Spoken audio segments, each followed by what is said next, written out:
So you want to aim your brick for the center of the window to get maximum shattering. If you hit the perimeter of the window, you run the risk of merely cracking it. And that's no good. Hi, I'm Professor Harvey Johnson. I'm the head of faculty here at the Antifa Academy. The Antifa Academy is a school to train the youth to become the next generation of Antifa radicals. Then you run the risk of looking like a fool. People won't be inspired by our message. And worst of all, that small business will probably be able to open the next day.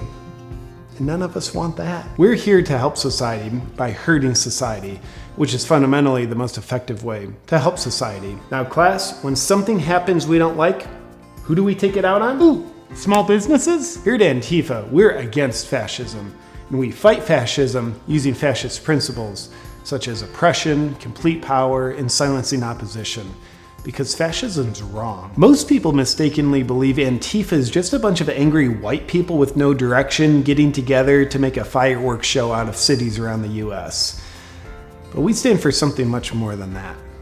We stand for communism. What do we do when people are protesting an important cause? Take advantage of it? Great job, Ronald. Another misconception is that Antifa was created by a group of Portland misfits in the past couple of years who are disgruntled because there weren't public restrooms specifically designated for the 57th gender. But that simply isn't true. The very first Antifa group was founded in Germany in the 1920s. It was created by the Stalinist Communist Party of Germany. Therefore, it was directly funded and controlled by Joseph Stalin. Here's a fun fact about Stalin. Through famines he caused and direct genocide, it's estimated that he killed over 20 million people. Another early Antifa group was founded by the Maoist Communist League in the 1970s. Now, Mao was responsible for the killings of over 45 million people over the course of just 4 years. A very inspirational leader who knew how to get a lot done. We're like ISIS, but instead of being international terrorists, we're domestic terrorists. Kind of like locally grown terrorism. Farm to table kind of thing. Locally grown terrorism's much better for the environment because we don't have to fly around the world to destroy our targets, which would just add a large carbon footprint to Pachamama. I think that's the last thing any of us would want. We like to foster a laid-back learning environment, so our students are free to dress anywhere from business casual to business violent, and our entire campus is gluten-free. Liberation begins when America dies.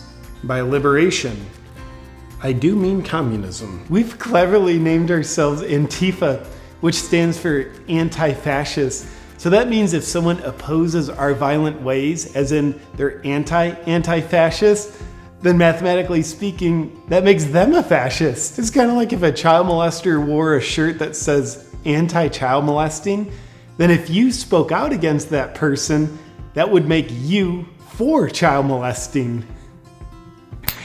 Game, set, match. What is the easiest thing about being a communist in America? Being in America because it's not a communist country. That's right, Gary. At Antifa, we firmly believe capitalism is the worst. That's why we're glad to do the bidding of elite billionaires that we don't know are controlling us. Pop quiz. When you show up at a peaceful protest, do you A, bring your own bricks, B, steal someone else's bricks, C, order bricks through Postmates, or D, George Soros will have a pallet of bricks delivered to the site in advance? If you think domestic violence is a great way to solve problems in your relationship, then you'll love what we do. One of the principles Antifa stands for is we are against white pride. And given that we're almost entirely all white people, we can take a lot of pride in being against white pride. Joe Biden says we don't exist, so we can keep existing.